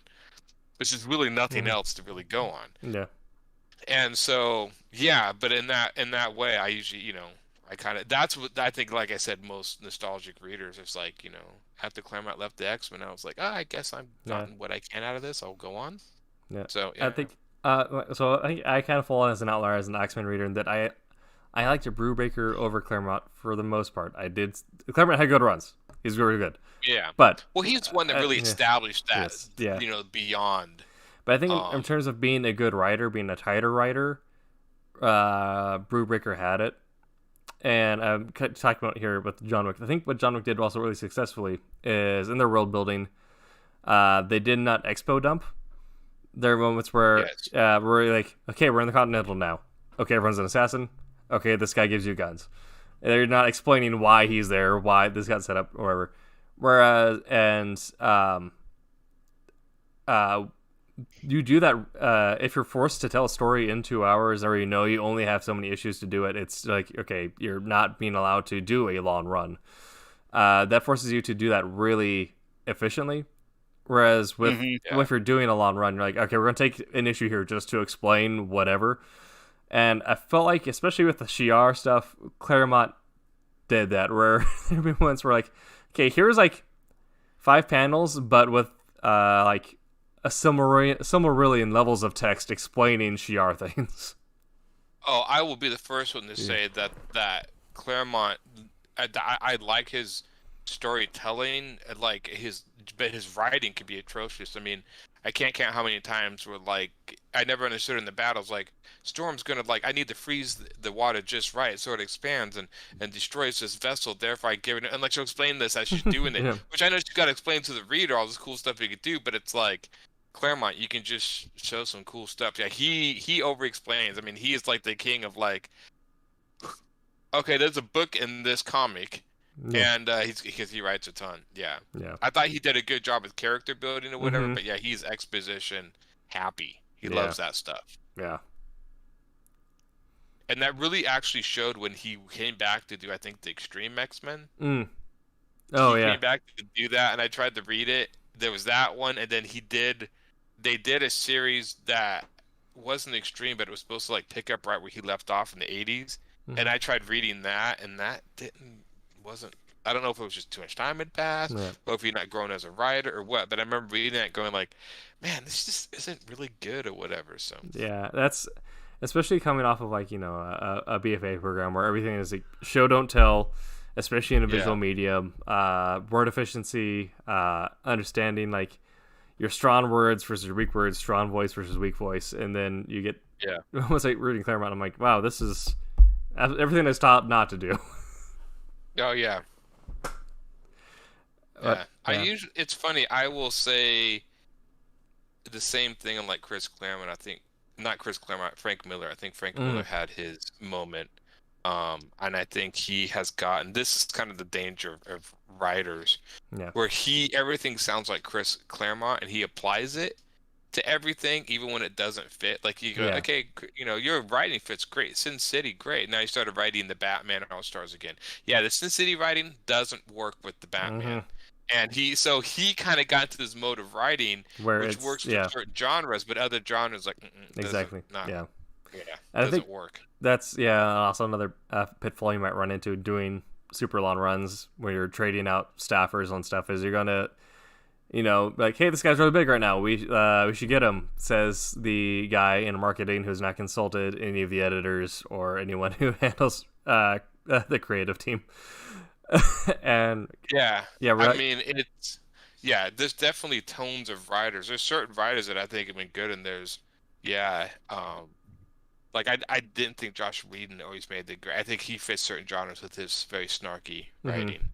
And then there's other ones like I can't really see Josh Whedon doing like a straight up horror movie without the Right. one person also kind of said, you read Strangers in Paradise, Terry Moore and stuff, all that, right? Hmm. Okay, so he did some sci-fi one, and this is where his writing started to bite him a little bit. Like Stranger in Paradise is great. He was born to write that stuff. And then he did Echo, which is a sci-fi one. And it was Yeah. basically her in the spacesuit, but every character talked like they were in the Stranger in Paradise comic. So it was like Stranger in Paradise, a sequel, except there's a spacesuit in the back. Yep. Okay. He did the same thing with this horror Rachel Weisz. I started reading it, and it's like all this character building stuff that he does where I'm like, I know what you're trying to do here, but it's not working because your writing is very good for a specific genre and you keep switching genres and it keeps biting you. I'm the same way. I mean, I like to write horror. I don't think I'd be very good at it. Hmm. I mean, maybe I would. I don't know. I mean, I certain think there's certain things that I like to write or not. But yeah, some people would just go in and like I can write anything, and it's like you really can't. Yeah. Uh, That was so that's why I'm glad that so far people who've read Wolf Hunter have liked it as much as they have, because the most slow boil type stuff I get is writing horror. Like that's typically what I do. Normally my other stuff is ultra violence, person busts into a room, yeah, cyberpunk arms roaring, guns going off. Uh, but uh, if someone has like read the Alien comics or watched the like Alien like movies, there's definitely like some plot elements I may have stolen to make it a slow burn like the first Alien, where it's like there's yeah. yeah. Also, yeah, I mention this every time, but Isn't everything that way though? yeah, I read so much John le Carre and like watched Tinker Tailor Soldier Spy so much going into this, just trying to like, okay, slow burn spy. So you're finished writing Wolf Hunter? You're just Yeah, getting it illustrated right now. Okay. yeah, Yeah. yeah. I just have some dialogue edits to do on issue 3. Once we have text or images there, I can get those for whoever will be lettering it, and then we're waiting on stuff back on the Christmas special. Oh yeah, yeah. Which is what I'm working on. Are you working Christmas on that? special. Yep. Yep. The Christmas special of Doom. Hmm. Yeah, I'm trying to beat the deadline. No. How's that working out? Coming along good. I'm 3 of 6. That's cool. Yeah, I don't. But I'm also going to be coloring it too, so we'll see if that's good. Yeah, I don't. I think they're still trying to find an inker for Obsoletes. I'm not sure if he's found one. I haven't heard anything, so I don't know. We'll see. I mean, because I turned in my Christmas story, and so we'll see how that comes along. I'm not sure who he's finding. We have a colorist, we just don't have an inker yet. Mm-hmm. So if you want But- to do art or writing for Silverline Comics, please go to our website and send your submission in. We do have open submissions. Yeah. are we still taking submissions? A few people had to leave for different things, or people to be swapped around. So if anyone wants to work on something, we're always looking for people to work on stuff, especially on like the art side of things. Yeah. Oh yeah. Yeah. We could really use any colorists, inkers, even pencilers. I mean, hey, Yeah. if you I mean, got you'll the never be as stuff amazing as Quentin, as but I mean, me, yeah. No. yeah, I don't know. The I've had a few. Maybe I've been thinking of some people might ask to like throw their hat in the ring, if they want to. So So, There's a lot of people that I know that they do amazing stuff, but they are just so busy doing life and other things, oh yeah, they just can't make that leap, life is overrated. commit. Yeah, Yeah. yeah. All right. So I guess we'll change gears a little bit here. So obviously, working at Silverline, since we're talking about this, when we pitch something as a writer or simply as an artist, typically that the idea is 3 to 4 issues. It'll go to trade, and then if it does well, might look at it more in the future. But for the most part, that's kind of it. And that's like the expectation is to maybe make it a little bit longer, but those are kind of yeah. decided after the fact. So do you guys working like that, knowing that you're like, okay, great, I'm doing this, and then I get to do something like brand new after that, or do you think it'd be fun to work on something where like, all right, I'll be doing this for the next 12 years of my life? I don't know. Right now we'll see how this goes, but I almost think I'd like to do something new. Like I do my 4 issues and then try something new. But we'll see. I mean, if it takes off and we got some cool ideas, just because, like I've been drawing like my Goblins comic here for like 5 years now, maybe 6 years. So even that, I'm getting like, I'm a pro at drawing these characters, but I'm like kind of burnt out, so I like to draw something new. So the idea of going back into a series right now and doing the same thing I did with this, was like say Obsoletes or something. Nah, I think I might like to mix it up a little. And that's just burnout because I've stuck with this series for so long. So Well, with me going from Trumps to this is fantasy, kind of. Yeah, I'd just say fantasy. Whereas Trump's was kind of sci-fi, fantasy. yeah, Honestly, I see Trump's. The more I look at it, the more I've invested myself in it, the more I think it is kind of. You could almost put some Star Wars characters in there, and they Yeah. would Yeah. actually fit.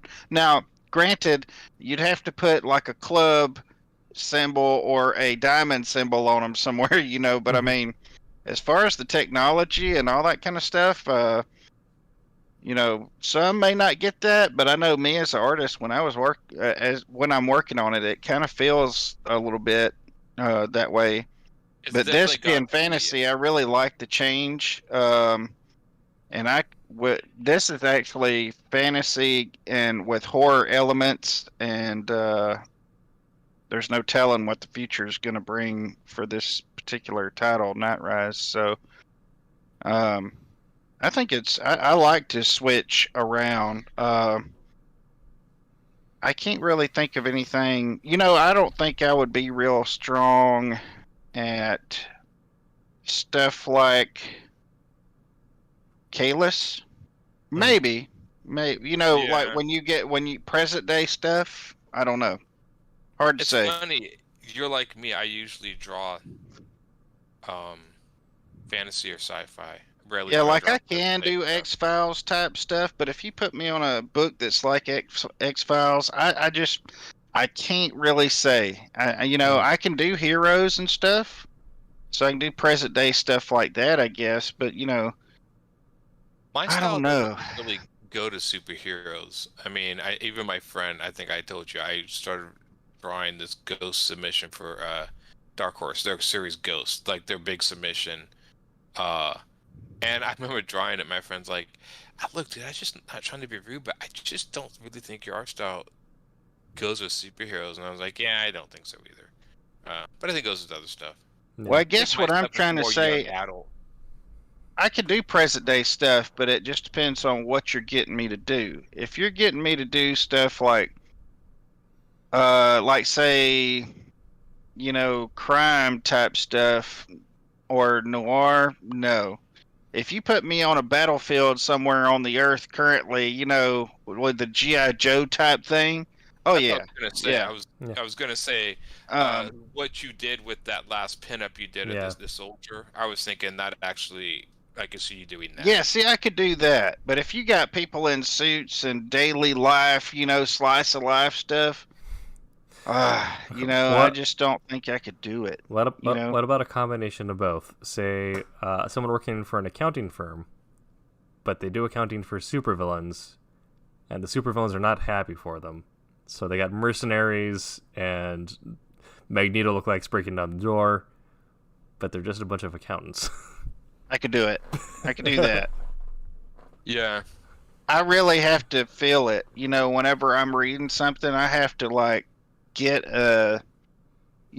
some cool images come in. That's just the way I work. And if I can get that, then I'm on board. I will suffer through the suits and the couches and the ferns in the corner.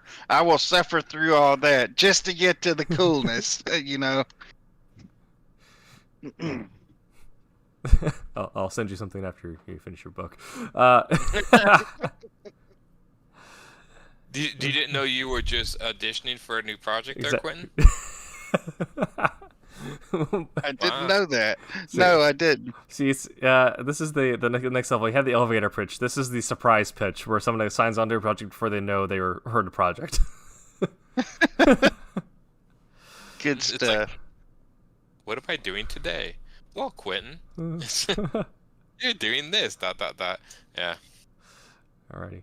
So we are coming up on time here, and for the last hour 45 abouts, we've been talking about the idea fresh things versus nostalgic things, long runs versus small in and out stories, or smaller, still takes 2 years to tell.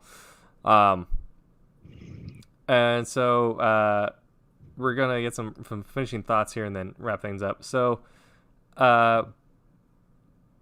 thinking back on some of your favorite reads, comics specifically, for me personally, like my favorite reads have actually been the small, single graphic novel or trade back. It hasn't. I love X-Men, but they haven't got a thing that sticks with me as much as they're one shots, or if they do something that is only going to run for a year. The long running ones don't really grab me as much. So I mentioned earlier my favorite ones being now Curse Words, Terror of Truth, and my favorite 1 year X-Men run is the X-Force with Spurrier and Rocky Kim. That was something they pitched, we're going to do X-Force, we're going to do 15 issues, this is how we're going to do it, we're not going to go beyond that.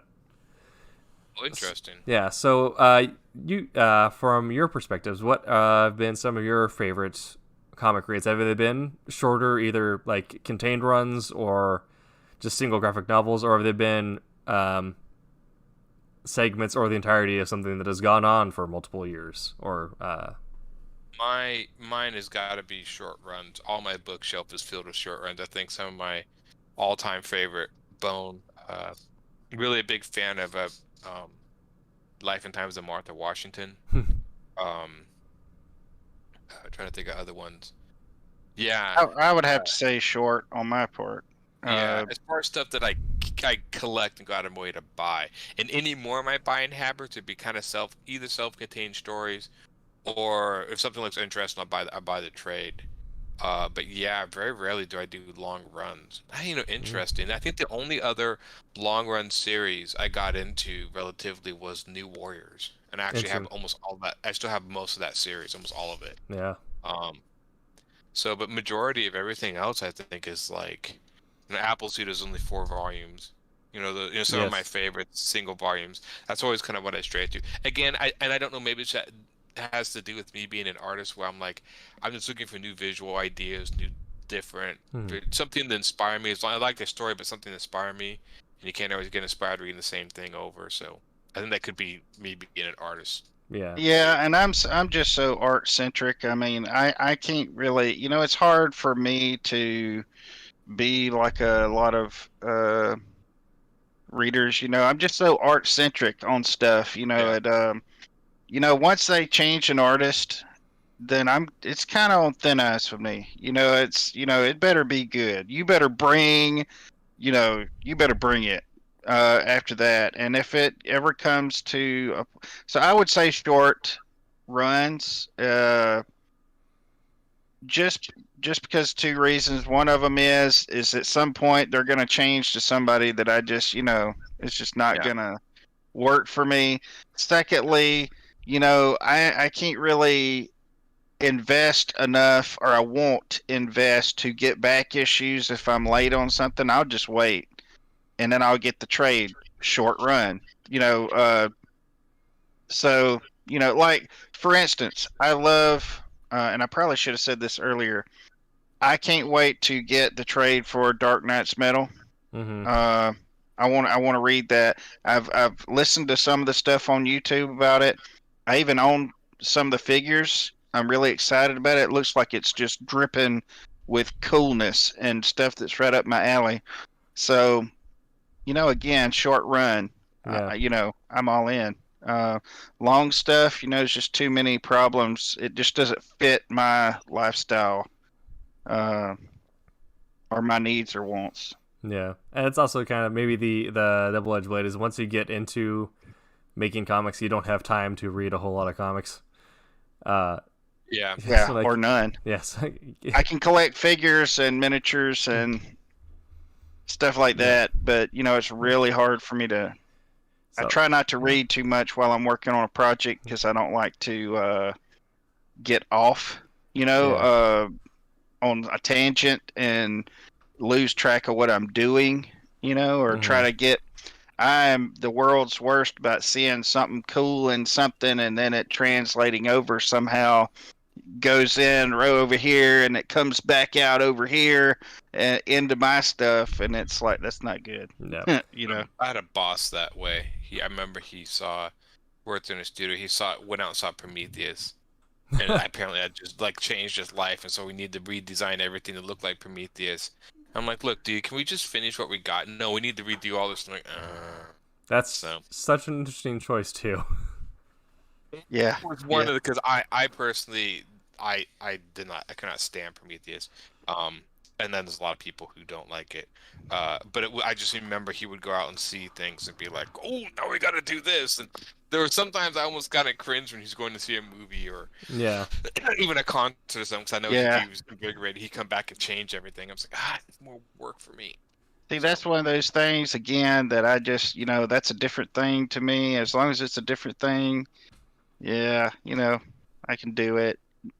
But if it's, if they would have ever said, well, this is the prequel to Aliens, or something, definitely just came out and said it, then I would be like, well, wait a minute. Well, if you say that, there's a lot of problems here because now you have to totally change a lot of stuff, Mhm.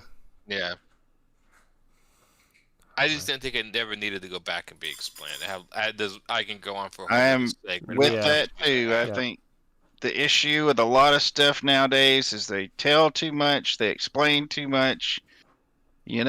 Whatever happened to the guy like me who goes out of his door and all of a sudden meteors are coming from the sky? I don't know where they're coming from. Right. There's no way I could possibly tell in any length of time that there's aliens actually flinging these things at us. Yeah. That's I just yeah. We had this line at Silver Wednesday Night Wham is writing something or telling a story, you get plenty of you have to earn them, but you do get plenty of chances just to have your audience buy into something. And you can take advantage of that just to have characters say, like, it works because it works. Yeah. That's the whole thing with Tony. Obadiah Stone asking why the suit works. And it's like, well, it works because it's Tony Stark. That's Yeah. Yeah. Because reasons. Uh, That saying. I love that saying. Because reasons. I had in Wolf Hunter, they're finding stolen contraband on a train. Not quite contraband, but spoilers. Naturally